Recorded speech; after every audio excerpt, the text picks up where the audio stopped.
Let's get more now on that defeat of a measure some in the U.S. Senate had hoped would be attached to that broad energy bill. Our congressional correspondent Dana Bash is standing by on Capitol Hill. Dana, this involved a multi-billion-dollar tax increase on the big oil companies, removing some of their tax breaks. Tell our viewers what happened.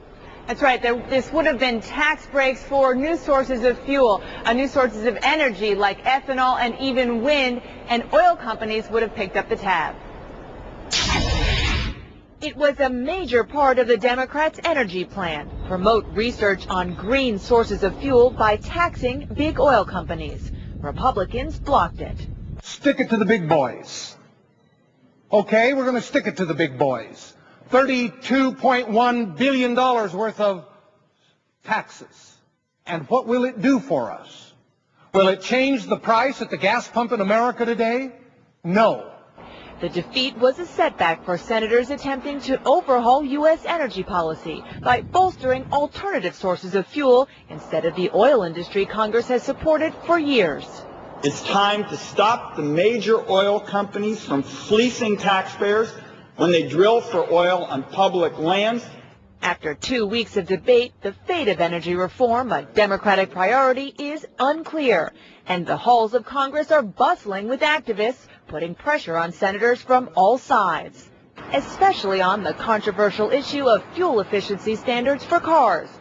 The bill would require all vehicles, including SUVs and light trucks, to achieve 35 miles per gallon by 2020. This car dealer from Pennsylvania came to lobby against that, saying his business would suffer. It's going to force my manufacturer to build cars that I can't sell. You know, those smaller B cars. The truth is, SUVs, the ones that I sell, and the trucks, ultimately the light-duty trucks, are a huge part of our market. And the negative influence to them is going to influence us economically catastrophically.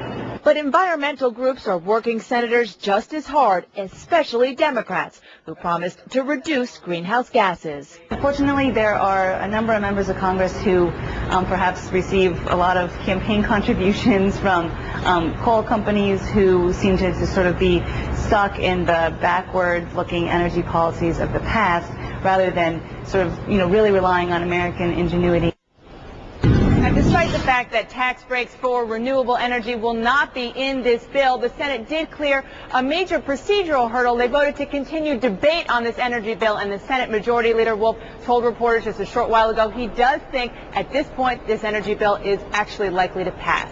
Is there a compromise in the works on this other controversial part of this, raising the fuel efficiency standards?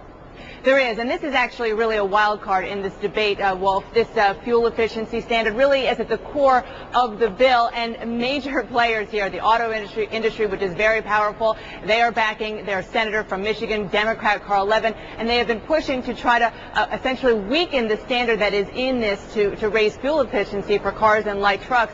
We are told that there's a compromise being finalized as we speak, and we're probably going to hear more about it later this afternoon. If that does go through, that makes it even more likely, Wolf, that this energy bill will actually pass the Senate. And the fact that they're not going to eliminate some of those tax breaks for big oil helps explain why ExxonMobil stock went up about almost 2% today as a result of probably what happened in the Senate. Thanks very much, Dana, for that. As Senator